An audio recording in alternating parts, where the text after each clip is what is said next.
Chapter चल रहा था some basic concept of chemistry. उसमें हमारा टॉपिक है नॉर्मेलिटी।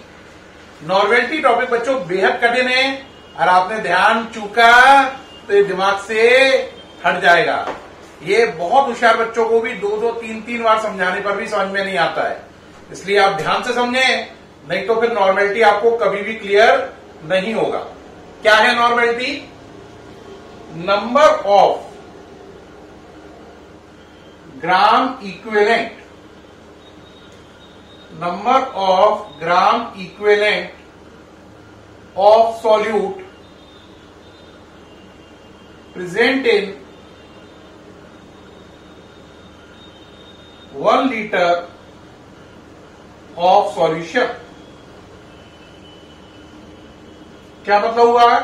कितने ग्राम इक्विवेलेंट हैं किसके? सॉल्यूट के, जबकि सॉल्यूशन कितना है? 1 लीटर है। तो नॉर्मेलिटी का मतलब है कितने ग्राम इक्विवेलेंट सॉल्यूट, कितने ग्राम इक्विवेलेंट सॉल्यूट घुला हुआ है 1 लीटर सॉल्यूशन में। सॉल्यूट वो जो घुला जाए, सॉल्वेंट वो जिसमें घुला जाए, सॉल्यूशन उन दोनों को मिलाकर बनता है। जैसे आपने चीनी को पानी में घोलकर मीठा पानी बनाया, तो चीनी सॉल्यूट, पानी सॉल्वेंट और मीठा पानी सॉल्यूशन। तो यहां से बना normality equal to number of gram equivalent, number of gram equivalent of solute, number of gram equivalent of solute upon volume of solution in litre, volume of solution in litre. ठीक है बेटा, number of gram equivalent upon volume of solution in litre. जो gram equivalent होता है, क्या चीज बोलो? Gram equivalent होते हैं जो, है ना। तो ग्राम इक्विवेलेंट का मतलब क्या होता है? अगर आप मास में या वेट में इक्विवेलेंट वेट का डिवाइड दे दें, किसका? वेट में इक्विवेलेंट वेट का डिवाइड दे दें, तो ग्राम इक्विवेलेंट बनते हैं। रिपीट, ग्राम इक्विवेलेंट का मतलब weight divide by equivalent weight. तो अगर कोई पर्सन वेट में इक्विवेलेंट वेट का डिवाइड दे तो क्या बनता है? Gram equivalent. तो देखो जरा, ग्राम इक्विवेलेंट को हटाएंगे तो वर्ड क्या आ जाएगा? Wait of solute upon equivalent of weight of solute, equivalent weight of solute. Wait of solute भी ग्राम में लेना है, इक्विवेलेंट वेट ऑफ सॉल्यूट भी किसमें लेना है? ग्राम में। इनटू क्या है? Volume of solution in litre, volume of solution in litre. देखें, नंबर ऑफ ग्राम इक्विवेलेंट को हटाकर क्या आ गया? Weight over equivalent weight. Gram equivalent की जगह क्या लिखा? Weight over equivalent weight. क्या ये नोट कर लिया? अब जो वेट होता है सॉल्यूट का, उसका सिंबल है WB। इक्विवेलेंट वेट का सिंबल क्या है? EB। वॉल्यूम ऑफ सॉल्यूशन का सिंबल VS। किसमें लेना है? लीटर में। किसमें लेना है? लीटर में। लीटर के अगर ml बनाओगे तो 1000 का मल्टीप्लाई आ जाएगा। कितने का? 1000 का। तो WB into 1000 upon EB into VS। ये फॉर्मूला आ गया नॉर्मेलिटी का टोटल। किसका फॉर्मूला आ गया? नॉर्मेलिटी का। अब इसे ऊपर अच्छे से नोट कर लेते हैं, इस जगह को मिटाकर। तो नॉर्मेलिटी का फॉर्मूला क्या है अपन पे? Normality equal to WB into 1000 over EB into VS। प्यारे बच्चों, आप मुझे बताओ WB क्या है? Weight of solute. क्या है? Weight of solute in gram. ठीक। VS क्या है? Volume of solution, volume of solution SOLN लिख दिया इन ml। इन क्या? ml। अमल में एक बात रह गई सर, एक चीज EB और रह गई है। EB क्या है? EB बताने से पहले आप ये नोट कर लें, क्योंकि जगह पूरी कंप्लीट हो रही है। तो नॉर्मेलिटी क्या है? नॉर्मेलिटी है number of gram equivalent of solute present in 1 litre of solution. किसी सॉल्यूट के कितने ग्राम इक्विवेलेंट 1 लीटर में घुले हैं, वो है नॉर्मेलिटी। और ग्राम इक्विवेलेंट का मतलब है मास ओवर इक्विवेलेंट मास। अब यहां पे जो भी बच्चा मास ओवर इक्विवेलेंट मास सुनता है वो कहेगा सर इक्विवेलेंट मास क्या होता है, मुझे यही नहीं मालूम है। तो इक्विवेलेंट मास कैसे निकालते हैं ये आपको समझना पड़ेगा, क्योंकि जब तक आपको इक्विवेलेंट मास नहीं मालूम होगा तब तक आप ईबी की वैल्यू नहीं लगाओगे, और जब तक ईबी की वैल्यू नहीं लगाना सीखोगे तब तक नॉर्मेलिटी पल्ले पड़ेगी ही नहीं। तो ईबी का मतलब है इक्विवेलेंट मास। तो अब उसकी डिटेल हमें करनी पड़ेगी। तो देखो बेटा, इसको मिटाने से पहले डेफिनेशन मिटाना है, जरा देखो जिससे जगह बन जाए। यहां पर ईबी क्या है? Answer equivalent mass of solute. Equivalent mass of solute. ये भी किसमें लेना है? ग्राम्स में। तो ध्यान रखो, WB weight of solute in gram, EB equivalent mass of solute in gram, या इक्विवेलेंट मास की जगह इक्विवेलेंट वेट भी लिख सकते हो। केमिस्ट्री में मास वेट दोनों वर्ड एक साथ ही यूज किए जाते हैं, है ना? बात समझ में आ रही है ना? दोनों इक्विवेलेंट माने जाते हैं। तो ईबी की जगह इक्विवेलेंट वेट ऑफ सॉल्यूट और वीएस की जगह volume of solution in ML. Volume of solution in ML. अब इसकी यूनिट क्या है नॉर्मेलिटी की? इसकी यूनिट होती है ग्राम इक्विवेलेंट पर लीटर। ग्राम इक्विवेलेंट पर लीटर। ग्राम इक्विवेलेंट पर लीटर, ये इसकी क्या है? यूनिट। अब जो भी एक होशियार बच्चा इस पूरे को देख रहा होगा वीडियो को, वो तुरंत एक क्वेश्चन कहेगा सर नॉर्मेलिटी का मतलब ग्राम इक्विवेलेंट अपॉन लीटर। ठीक, ग्राम इक्विवेलेंट का मतलब वेट ओवर इक्विवेलेंट वेट। ठीक सर, इक्विवेलेंट मुझे वेट समझ में नहीं आया। तो अब हमारा पूरा फोकस नॉर्मेलिटी को समझाने के लिए किस पे जाएगा? इक्विवेलेंट वेट पे। और मैं आपको इक्विवेलेंट वेट निकालना सिखा पाया तो इसका मतलब है आपको ईबी निकालना आ गया। इक्विवेलेंट वेट ईबी है। अगर ईबी निकालना आ गया तो फिर कोई दिक्कत ही नहीं है, नॉर्मेलिटी निकालनी आ गई। तो अब हमारा ध्यान किस पे जाएगा? इक्विवेलेंट वेट निकालने पर। तो इक्विवेलेंट वेट कैसे निकालें? तो इसको हटा रहे हैं, देखो नोट कर लो सारा। ओके है, अब चलते हैं इक्विवेलेंट वेट पर। देखो बेटा समझना, इक्विवेलेंट वेट का कॉन्सेप्ट वेरी इंपॉर्टेंट है, ध्यान से समझना, है ना? इक्विवेलेंट वेट कैसे निकालते हैं? देखो, इक्विवेलेंट वेट निकालने के लिए आपको कई बातें समझनी पड़ेंगी। इक्विवेलेंट वेट किसका निकालना है? एसिड का, बेस का, सॉल्ट का, है ना? ऑक्सीडाइजिंग एजेंट का, रिड्यूसिंग एजेंट का, एसिड का, बेस का, सॉल्ट का, ऑक्सीडाइजिंग एजेंट का, रिड्यूसिंग एजेंट का, बहुत टाइप के केस होते हैं, है ना? आपके कोर्स में अभी 3 केस ही हैं, एसिड, बेस और सॉल्ट। कौन कौन से? एसिड, बेस और सॉल्ट का निकालना इक्विवेलेंट वेट, है ना? तो अभी पहले मैं करूंगा एसिड का। मैंने एसिड लिया कोई, ये उसका मॉलिक्यूलर मास एसिड का, उसको लिखेंगे एमबी से, और ये उसका इक्विवेलेंट मास यानी ईबी। मान लो आपने एसिड लिया, आपने लिया HCl, एक और लिया H2SO4, है ना? एक लिया आपने H3PO4, एक आपने लिया ऑक्सैलिक एसिड। ये ऑक्सैलिक एसिड है। ठीक, बात समझ में आई है नहीं आई? अब इसमें क्या फॉर्मूला होता है? इनका मॉलिक्यूलर मास निकालो। क्या निकालो? Molecular mass.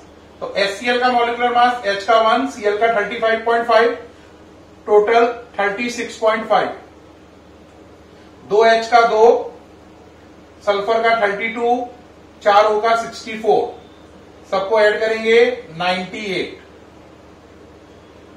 यहां पे H3PO4 का निकालो, 3H का 3, P का 31, 4O का 64, सबका सम कर लो 98।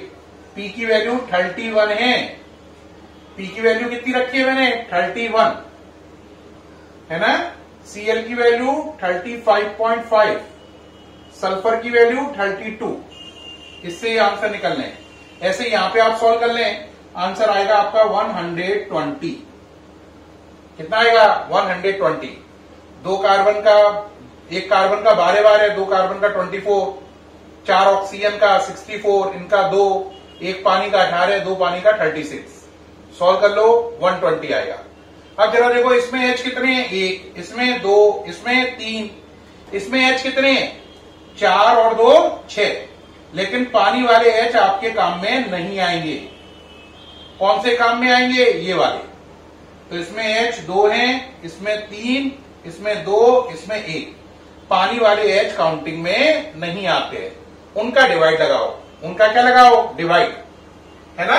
तो यहां पे फॉर्मूला होता है एसिड के केस में EB इक्वल टू, बोलो क्या फॉर्मूला होता है, EB equal to MB molecular mass over basicity. कहोगे बेसिसिटी, हाँ, एसिड की बेसिसिटी होती है, बेस की एसिडिटी होती है। दोबारा सुने, एसिड की बेसिसिटी होती है, बेस की एसिडिटी होती है। तो चलो भाई, मॉलिक्यूलर मास 36.5, H कितना है, 1, तो इक्विवेलेंट मास हो गया 36.5। मॉलिक्यूलर मास 98, H कितने हैं, 2, तो equivalent mass 49। Molecular mass 98, H कितने हैं, 3 का डिवाइड लगा दो, 3 3 जा 9, 3 2 जा 6, 32.66। 120, H कितने हैं, 6, 4 और 2 6। लेकिन ये H काउंटिंग में आएंगे, पानी वाले H काउंटिंग में नहीं आते हैं। तो डिवाइड 2 का लगेगा, 6 का नहीं। पानी वाले H काउंटिंग में नहीं आएंगे, ये दोनों आएंगे।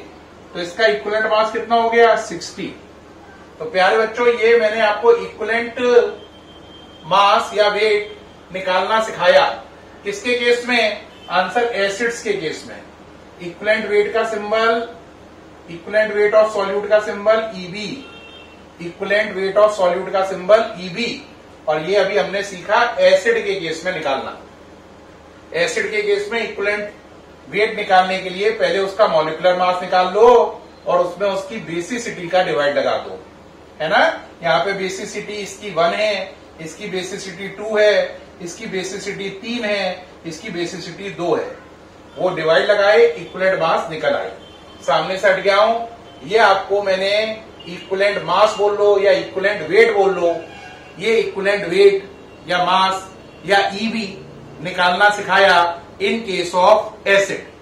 EB निकालना सिखाया इन केस ऑफ एसिड। अब क्या कहोगे, बोलो सर आपने तो बोला था बेस में। हाँ, बेस की बारी आएगी। ये हटा रहे हैं, अब आया बेस।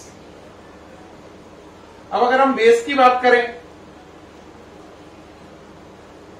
तो आप बेस ले लीजिए, बेस ले लिए। बेस में आपने लिया NaOH, है ना, KOH, CaOH whole twice, AlOH whole thrice. पहले इनके मॉलिक्यूलर मास निकालो, फिर इनका इक्विवेलेंट मास निकालो। इक्विवेलेंट वेट का फॉर्मूला, इक्विवेलेंट वेट का फॉर्मूला बेस के लिए होगा मॉलिक्यूलर मास ओवर एसिडिटी। याद रखना, एसिड की बेसिसिटी और बेस की एसिडिटी उल्टा होता है। अब NaOH, अब यहां पे नंबर आपको बता दे रहे हैं, करके देख लेना। Na का होता है 23, O का 16, H का 1, टोटल करके देख लो, आंसर कितना आ जाएगा, 40। ऐसे ही आगे चलो, K का वैल्यू नोट कर लें। K की वैल्यू कितनी होती है, K की वैल्यू 39, तो 39, 16 और 1 कितना हो गया, 56। Ca की वैल्यू 40 होती है, 40, तो Ca 40 और ये हो गया 32, 34, 2 और जुड़ गया, तो 40 और 34 74। Al की होती है 27, तो 27 इसका 3 होगा 48 हो गया, तो 27 प्लस 48 और 3H का 3 हो गया। 27 किसका है, एल्यूमिनियम का, 3H का 3 और 3 ऑक्सीजन का 48। 27 और 3 30, 30 और 48 78। तो ये हो गया आपका 78, ये वैल्यूज एन की। अब चलो OH ग्रुप कितना है, 1। OH ग्रुप 1, यहां पर 2, यहां पर 3। OH ग्रुप 1 है तो 40/1, आंसर 40 आ गया। OH ग्रुप 1 है तो 56/1, 56 आ गया। OH ग्रुप 2 है तो 74/2, आंसर 37 आ गया। OH ग्रुप 3 है 3 तो 78/3, 3 2 जा 6 है ना, 1 बचा, 18 हो गया, 3 6 जा 18, 26 आ गया। तो ये मैंने आपको बेस के केस में इक्विवेलेंट वेट निकालने सिखाए। कि किसके केस में, बेस के केस में। तो हमने इक्विवेलेंट वेट निकालना सीखा एसिड के केस में, और किसके केस में, बेस के केस में। तो आपको मैंने इक्विवेलेंट वेट निकालने सिखा दिए एसिड के केस में और बेस के केस में। आप कहोगे सर इक्विवेलेंट वेट और भी बताइए जरा, और कैसे निकालते हैं। बेटा इक्विवेलेंट वेट निकालना एसिड के केस में, बेस के केस में, सॉल्ट के केस में आपके कोर्स में है ना, और बाकी चीज ऑक्सीडाइजिंग एजेंट, रिड्यूसिंग एजेंट, इनके लिए आपके कोर्स में नहीं है। तो मैं 3 ही चीजों के इक्विवेलेंट वेट निकालने सिखाऊंगा। एसिड का सिखा दिया, बेस का सिखा दिया, अब बारी आएगी सॉल्ट की। अब सॉल्ट लो, तो ये हटा रहे हैं। सॉल्ट के केस देखो भाई,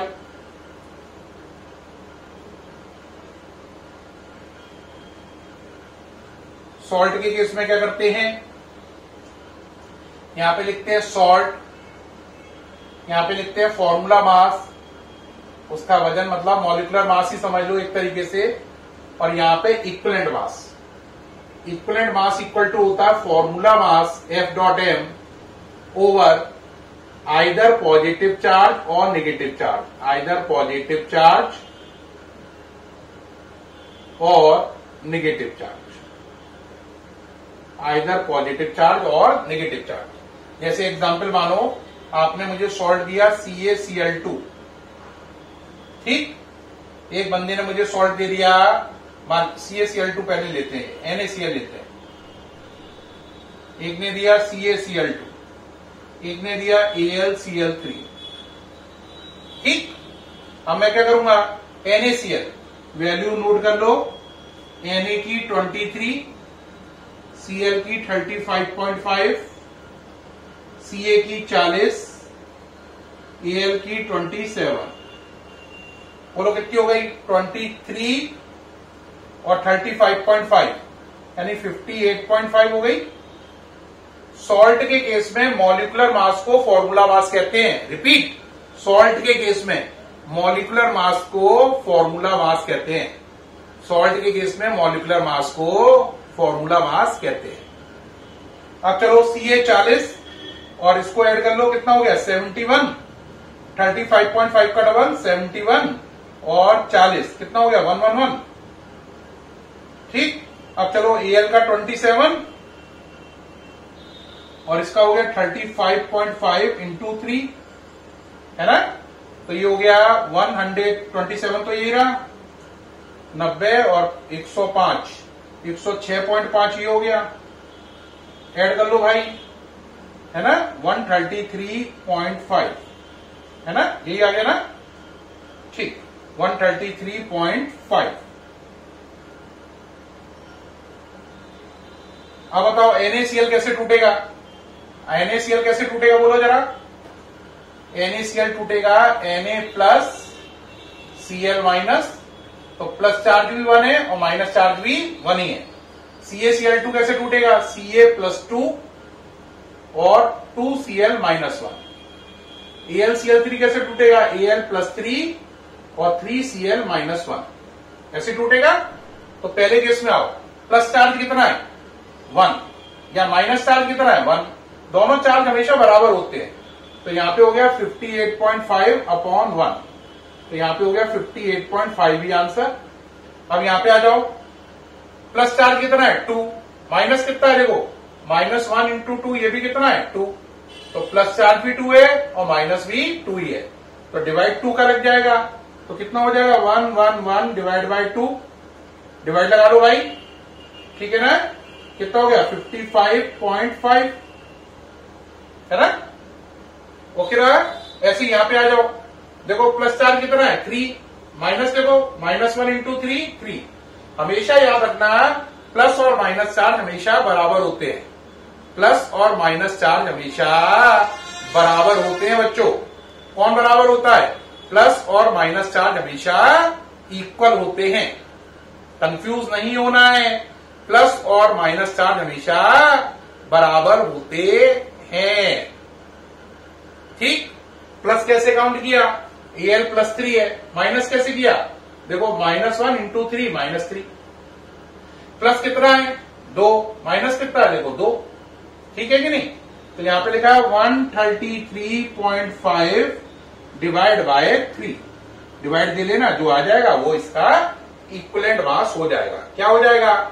इक्विवेलेंट मास या इक्विवेलेंट वेट। तो प्यारे बच्चों, अपन ने इस आर्टिकल में, नोट कर लो पहले, हट गया हूं। प्यारे बच्चों, इस आर्टिकल में अपन ने क्या क्या सीखा? क्या सीखा मालूम है? पहले अपन ने सीखा कि भाई इक्विवेलेंट मास निकाले कैसे। एसिड के केस में निकालना सीखा है ना। एसिड में क्या करना है? Molecular mass over basicity. फिर बेस में निकालना सीखा। बेस में क्या करना है? Molecular mass over acidity. याद रखना, बेस में एसिडिटी है, एसिड में बेसिसिटी है। फिर सॉल्ट में निकालना सीखा। सॉल्ट में क्या फॉर्मूला है? इक्विवेलेंट मास बराबर formula mass divide by either positive charge और नेगेटिव चार्ज। पॉजिटिव और नेगेटिव चार्ज हमेशा बराबर होते हैं, तो या तो पॉजिटिव चार्ज से डिवाइड दो या नेगेटिव से दो, है ना। तो ये इक्विवेलेंट मास निकालना अपन ने सीख लिया। ओके रहा। अब आप कहोगे सर बिल्कुल समझ में आ गया, इक्विवेलेंट मास निकालना भी, या हटा रहा हूं बेटा। तो देखो जरा, अब आप आओ किस पर? पूरे नए पूरी बात पर। देखो, अगर आपको बात समझना, आपको वेट मालूम है सॉल्यूट का, है ना। सॉल्यूट का क्या मालूम है? वेट। सॉल्यूट का वेट मालूम है ना। बात सही। अगर उसमें सॉल्यूट के वेट में आप उसके मॉलिक्यूलर मास का डिवाइड दो, किसका? मॉलिक्यूलर मास ऑफ सॉल्यूट या मॉलिक्यूलर वेट ऑफ सॉल्यूट का, तो जो बनेगा उसे बोलते हैं मोल ऑफ सॉल्यूट। क्या बोलते हैं? Mole of solute. तो अगर आपसे कोई कहे मोल बनाओ, तो मोल का मतलब होता है वेट ओवर मॉलिक्यूलर वेट। अब अगर कोई आपसे कहे ग्राम इक्विवेलेंट बनाओ, क्या बनाओ? Gram equivalent. तो ग्राम इक्विवेलेंट अगर आपको बनाने हैं तो आपको लेना पड़ेगा wait of solute upon equivalent weight of solute, यानी ईबी। मॉलिक्यूलर वेट को भी एमबी लिख लो, ठीक। तो अगर आप वेट में एमबी का डिवाइड लगाओ तो मोल बनते हैं, वेट में ईबी का डिवाइड लगाओ ग्राम इक्विवेलेंट बनते हैं, ठीक है। और अगर आप आगे चलकर मोल में, ये देखो ये आ गया टर्म, मोल में वॉल्यूम का डिवाइड लगाओ तो मोलैरिटी बन जाती है। Mole upon volume is molarity. और अगर आप ग्राम इक्विवेलेंट में, ये आ गया इधर, ग्राम इक्विवेलेंट में अगर आप वॉल्यूम का डिवाइड लगा दो तो ये नॉर्मेलिटी बन जाती है। कंफ्यूज नहीं होना, इसीलिए इतना समझा रहा हूं। यानी कि सॉल्यूट का वेट अपॉन मॉलिक्यूलर मास मोल, सॉल्यूट का weight upon equivalent mass gram equivalent, mole divide by volume molarity, gram equivalent divide by volume normality, ठीक। अब जो ये ईबी है, इसको निकालने की मैंने 3 तरकीब बताई। किस किस में? एसिड में, बेस में और सॉल्ट में। क्या बात समझ पाए? वेट ऑफ सॉल्यूट को किससे लिखते हैं? WB से। इसको किससे लिखते हैं? WB से। अब जरा एक बार और साफ सुथरा लिख रहे हैं, देखो बात समझना। वीडियो काफी बड़ा होता जा रहा है, लेकिन इसको बीच में रोक नहीं सकता हूं मैं, नहीं तो टॉपिक बहुत बुरी तरीके से अटक जाएगा। इसलिए जो भी है, जितना भी बड़ा बन रहा है चलने दो। देखो बेटा, दोबारा समझो। देखो, WB अपॉन MB ये होता है मोल NB, ठीक। NB upon volume VS in litre, ये होता है मोलैरिटी। WB अपॉन EB, ये होता है ग्राम इक्विवेलेंट। क्या होता है? Gram equivalent. और gram equivalent upon volume litre में ये होता है नॉर्मेलिटी। अब देखो पूरी बात क्लियर हो गई होगी। WB over MB mole, mole upon volume in litre molarity. WB over EB gram equivalent, gram equivalent over volume in litre normality. और जो EB होती है इसको एसिड में निकाल सकते हैं, बेस में निकाल सकते हैं और सॉल्ट में निकाल सकते हैं। एसिड में निकालना हो तो EB इक्वल टू क्या होता है? MB अपॉन एसिड के केस में क्या होता है? बेसिसिटी। बेस में निकालना हो तो EB equal to MB upon acidity. उल्टा है देखो, एसिड में बेसिसिटी, बेस में एसिडिटी। सॉल्ट में निकालना हो तो EB equal to formula mass F dot M। Formula mass क्या है? एसिड के सॉल्ट के केस में, सॉल्ट के केस में मॉलिक्यूलर मास को ही फॉर्मूला मास कहते हैं। अकल में बैठा लेना। अगर फॉर्मूला मास में आप किसका डिवाइड दे रहे हैं? या तो टोटल नेगेटिव चार्ज का या टोटल पॉजिटिव चार्ज का, तो ये बन जाएगा EB। तो पूरी बात दोबारा समझ लो। Weight over molecular weight, NB mole, mole में वॉल्यूम का डिवाइड लगाओ molarity. Weight over equivalent weight, gram equivalent, gram equivalent पे वॉल्यूम का डिवाइड लगाओ नॉर्मेलिटी। EB को निकालने की 3 टेक्निक है। एसिड के केस में इससे, बेस के केस में इससे और सॉल्ट के केस में इससे। ठीक। अब बात रही नॉर्मेलिटी का पूरा फॉर्मूला क्या है, मोलैरिटी का क्या है? मोलैरिटी का पूरा फॉर्मूला है WB into 1000 upon MB into VS इन ml। ऐसे नॉर्मेलिटी का पूरा फॉर्मूला क्या है? WB into 1000 over EB into VS ml। ठीक। इसकी यूनिट क्या है मोलैरिटी की? इसकी यूनिट है मोल अपॉन लीटर। क्या यूनिट है इसकी? Mole upon litre. नॉर्मेलिटी की यूनिट क्या है? ग्राम इक्विवेलेंट अपॉन लीटर, ये इसकी यूनिट है। ये मॉलिक्यूलर मास है, ये इक्विवेलेंट मास है। ये पूरी बात आ गई। बात समझ में आई या नहीं आई? इस तरीके से आप कर सकते हैं। पल्ले पड़ रही है? इस तरीके से ये पूरा चीजें वर्कआउट कर रही हैं। तो ये हो गया मोलैरिटी, नॉर्मेलिटी। देखो क्या क्या सिखा दिया। मोल कैसे निकालें, मोलैरिटी कैसे निकालें, ग्राम इक्विवेलेंट कैसे निकालें, नॉर्मेलिटी कैसे निकालें, EB कैसे निकालें, इक्विवेलेंट मास कैसे निकालें, है ना। ये सारी बातें क्लियर हो गई। उम्मीद है इस वाले बड़े लार्ज वीडियो से आपको सारे टर्म, जो कि बहुत सारे थे, मॉलिक्यूलर मास निकालना, इक्विवेलेंट मास निकालना, मोल निकालना, ग्राम इक्विवेलेंट निकालना, मोलैरिटी निकालना, नॉर्मेलिटी निकालना। रिपीट, मॉलिक्यूलर मास निकालना MB, इक्विवेलेंट मास निकालना EB, मोल निकालना NB, ग्राम इक्विवेलेंट निकालना, ठीक, मोलैरिटी निकालना कैपिटल M, नॉर्मेलिटी निकालना कैपिटल N। ये सब समझ में आ गया होगा। ठीक है, ये बात क्लियर है यहां तक? ओके रहा। अब बात आती है मोलैरिटी और नॉर्मेलिटी में क्या संबंध है। किसमें? मोलैरिटी और नॉर्मेलिटी में क्या संबंध है, कैपिटल M और N में क्या रिलेशन है, ये हटा रहा हूं, जरा देख लीजिए। देखिए भाई क्या रिलेशन है इन दोनों में।